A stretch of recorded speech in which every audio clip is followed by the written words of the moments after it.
여러분 안녕하십니까? CJB 아침 뉴스입니다. 어제가 광복 74주년이 되는 광복절이었죠. 한일 무역전쟁으로 시작된 반일 감정이 어느 때보다 높은 상황에서 도내에선 일본을 규탄하는 대규모 반일 집회가 열렸고 우리 지역 출신 독립운동가 후손들이 고향 땅을 찾기도 했습니다. 이태형 기자입니다. 1876년 청주시 옥산면에서 태어난 정순만 선생은 20살부터 의병활동에 참여했습니다. 이후 안중근 의사의 의거를 정순만 선생이 주모했다는 기록이 남아있을 정도로 독립운동사에 큰 족적을 남겼습니다. 최근엔 정순만 선생을 기리고자 그가 설립한 덕신학교를 복원하기도 했습니다. 광복 74주년을 맞아 미국에 거주하고 있는 정순만 선생의 후손들은 할아버지의 고향 땅을 밟았습니다. 정순만 선생의 후손들은 청주 예술의 전당에서 열린 광복절 경축식에 참석하고 이어 충북대학교 박물관에서 독립투사들의 활약상을 관람했습니다. It was very moving because it made me very proud of my Korean ancestry and especially of my Korean patriot ancestors. 일본의 경제보복 조치 이후 맞는 광복절 부심에서는 일본을 규탄하는 대규모 집회도 열렸습니다. 성안길에서는 수백 명의 도민이 모여 아베 정권의 경제 침략을 규탄했습니다. 예전처럼 일본한테 우리나라를 빼앗기지 않게 하기 위해서 왔습니다. 비 내리는 날씨 속에서도 도민들은 대한민국 임시정부 수립 100주년이기도 한 올해 광복절의 의미를 다시 한번 되새겼습니다. CJB 뉴스 이태현입니다. 네, 이처럼 74주년을 맞은 광복절을 기념해 충북의 아마추어 무선사들이 한자리에 모였습니다. 이들은 전 세계를 대상으로 이색적인 홍보 활동을 벌이고 있다는데요. 정진규 기자가 찾아가 봤습니다. 충북 아마추어 무선사들이 전 세계를 대상으로 전파를 쏘아 올립니다. 올해로 74주년을 맞은 광복절을 기념하는 겁니다. This is Hotel Lima 74 Victor, Hotel Lima 74 Victor. Anniversary of the independence 40 years special call station standing by. 8월 한 달 동안 HL74V라는 특별 호출 보호를 부여받아 전 세계에 광복절을 알리고 있는 건데 HL은 대한민국을, 74는 광복 74주년을, V는 빅토리를 의미합니다. 보름여 만에 300여 건의 국제교신이 이루어졌는데 일본은 물론 핀란드와 노르웨이 등 북유럽 국가들까지 포함돼 있습니다. 대한민국이 일본 식민 지배로부터 벗어난 날을 기념하는 국이라는 것을 아마 홍보가 될 겁니다. 전파로 전 세계에 광복절을 홍보한 지도 벌써 5년째. 그동안 8,000회가 넘는 국제교신이 이루어졌고 특별 호출보호에 담긴 의미를 알 수 있는 홈페이지를 통해 광복절의 의미를 알렸습니다. 특히 교신이 이루어진 나라엔 광복절의 의미를 담은 교신 증명카드도 발송하고 있습니다. 국교도 없는 나라하고도 교신이 가능합니다. 광복해서 74는 어떻게 해서 우리의 현재 대한민국이 됐다는 걸 알 수 있는 가장 좋은 기회이기 때문에 하는 겁니다. 충북의 아마추어 무선사들은 광복절 기념 특별 호출보호 행사를 전국 단위 규모로 확대할 계획입니다. CJB 뉴스 정진규입니다.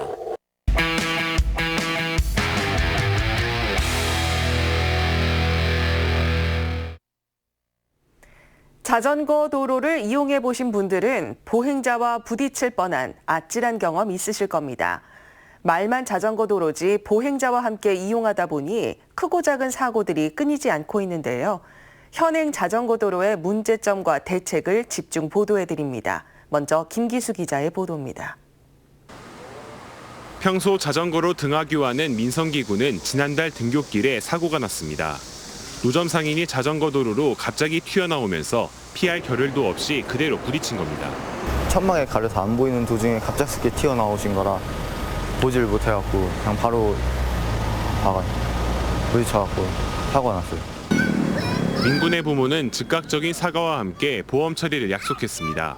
하지만 노점 상인은 경찰에 신고를 했고 민군은 가해자로 2차례나 경찰 조사를 받았습니다.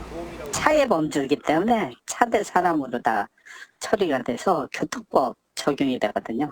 합의가 안 되면 입건하게끔 돼 있어요. 노점 상인은 형사 합의금을 요구했고 민군은 합의금 조정을 위해 검찰에까지 출석해야 했습니다. 우선은 자전거를 아예 운행을 안 해요. 거기에 대한 트라우마가 있어가지고 많이 진정은 됐지만 아직도 이제 이 사건이 종결되지 않은 부분에서 많은 부담을 가지고 있습니다. 보행자와 함께 쓰는 무늬만 자전거 도로, 피해는 고스란히 이용자들의 몫입니다. CJB 뉴스 김기수입니다. 이렇게 사고가 끊이지 않는 자전거 도로를 개선해야 한다는 목소리가 높습니다. 지금처럼 자전거와 사람이 같이 이용해서는 사고를 줄이기 어렵다는 지적인데요. 계속해서 진기훈 기자입니다. 앞선 기사에 등장한 사고가 난 지점입니다. 이곳은 인도와 자전거 도로가 함께 있는 인도 자전거 겸용도로인데요. 보행자와 자전거가 항상 함께 다니다 보니까 보행자도 자전거 운전자도 항상 사고 위험에 노출돼 있습니다. 자전거 운전자들은 도로에 마련된 자전거 도로로 주행해도 항상 불안감을 느껴야 한다고 토로합니다. 코너 돌 때나 이제 사람이 나오게 되면은 이제 칠까봐 무섭기도 하고. 보행자 역시 자전거와 완벽히 분리되지 않은 도로를 걷는 게 무섭습니다. 평소에 길 다니다 보면 자전거랑 사람이랑 부딪힐 뻔한 적도 있고 특히 자전거가 빨리 달리면 위협적이기도 하고 무섭고. 청주 도심 자전거 도로의 80%가량은 보행로에 함께 설치돼 있습니다. 최근 새롭게 단장한 도로의 모습도 별반 다르지 않습니다. 이렇게 인도와 자전거 도로가 같이 있는 모습을 볼 수 있는데요. 심지어 자전거 도로에는 저렇게 버스 정류장까지 마련돼 있어서 보행자와 자전거 운전자의 혼란을 더욱 부추기고 있습니다. 자전거 도로라는 인식 없이 입간판 등 시설물을 늘어놓아 자전거가 인도를 넘나드는 일도 다반사입니다. 분리가 되면 좋죠. 아무래도 자전거는 자전거 길로 다니고 사람은 사람 인도로 다니고 해야지. 자전거와 보행자가 부딪히는 사고는 매년 접수된 건만 20여 건. 하지만 접수되지 않는 경우가 대부분이어서 실제로는 몇 배에 이를 걸로 추정됩니다. 예산에 대한 한계성, 또 부지를 확보해야 되잖아요. 그런 공간이 좀 많지가 않습니다.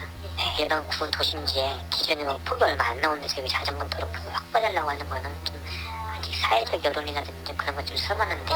자전거 인구가 늘면서 지자체에는 자전거 관련 부서까지 생기고 있지만 자전거와 보행자의 아찔한 동거는 여전히 현재 진행형입니다. CJB 뉴스 진기훈입니다. 다음 뉴스입니다. 2년 전 저희 CJB 희망 캠페인 1000원의 힘을 통해 만성 신부정을 앓고 있는 경철이의 이 딱한 사연을 소개해드렸는데요. 마치 기적처럼 경철이가 신장 기증을 받고 건강을 되찾게 됐습니다. 이윤영 기자가 회복실에 있는 경철이를 만나고 왔습니다. 지난 2017년 7월 태어날 때부터 방광기형의 만성 신부전, 지적 장애까지 앓고 있는 경철이의 사연이 CJB 뉴스를 통해 소개됐습니다. 엄마도 누나도 지적 장애에 설상가상 다 쓰러져가는 낡은 집마저 언제 비워줘야 할지 모르는 상황. 경철이의 딱한 사연에 도민들의 온정의 손길이 줄을 이었고 2,700만 원의 성금이 전해졌습니다. 그로부터 2년, 또다시 기적이 일어났습니다. 경철이에게 신장을 기증하겠다는 사람이 나타난 겁니다. 꿈 같은 소식에 병원으로 달려갔고 신장 이식 수술도 대성공이었습니다. 콩팥 기능은 벌써 다 정상으로 회복이 됐고 경철이가 원래 갖고 있던 배뇨장애 그거에서 어떻게 이제 앞으로 관리할 것인가에 대한 계획만 세우고 아마 집으로 돌아갈 수 있을 겁니다. 수천만 원에 이르는 수술비와 입원비도 병원에서 모두 지원해주기로 했습니다. 꿈조차 꾸지 못했던 아들의 신장 이식에 수술비 걱정까지 덜게 된 엄마는 꿈인지 생신지 분간이 안 될 정도입니다.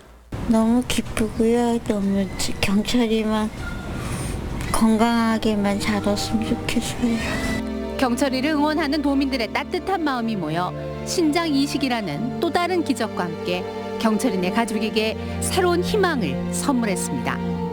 CJB 뉴스 이윤영입니다.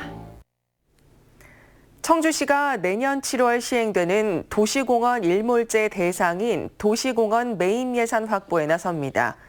청주시는 2차 추가 경정 예산에 300억 원 이상을 녹색사업 육성기금으로 편성하고 이를 구룡공원 등 도시공원 매입에 사용할 계획입니다. 청주시는 내년 일몰제 대상 공원 38곳 가운데 18곳을 민간 개발하거나 매입할 방침이며 소요 예산은 1,400억 원에 달할 것으로 추산됩니다. 충청북도 이청사와 도의회 신청사 건립이 본격적으로 추진됩니다.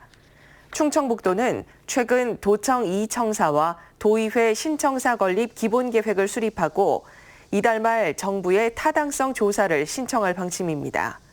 도청 이청사와 도의회 신청사 총 면적은 2만 9천여 제곱미터로 지하 2층 규모의 지하주차장과 도서관, 다목적실 등도 함께 설치됩니다.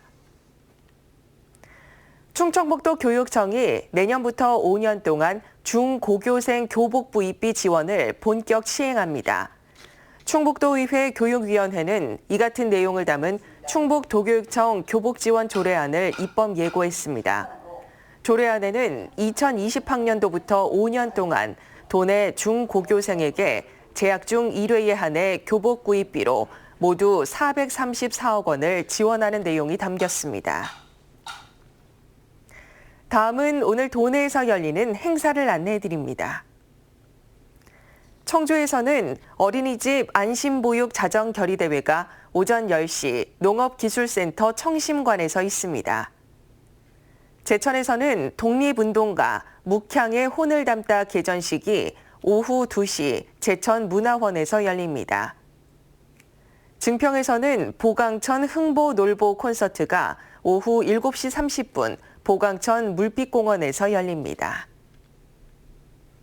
끝으로 날씨입니다. 충북지방 오늘 대체로 흐리고 낮 동안 가끔 비가 내리겠습니다. 예상되는 강수량은 5에서 10mm 안팎입니다. 낮 최고 기온은 청주 31도, 충주 30도 등 30도에서 31도의 분포를 보이겠습니다. 도내 전 지역에 내려졌던 폭염특보가 어제 모두 해제된 가운데 당분간 큰 더위는 없겠습니다. 이상으로 CJB 아침 뉴스를 마칩니다. 고맙습니다.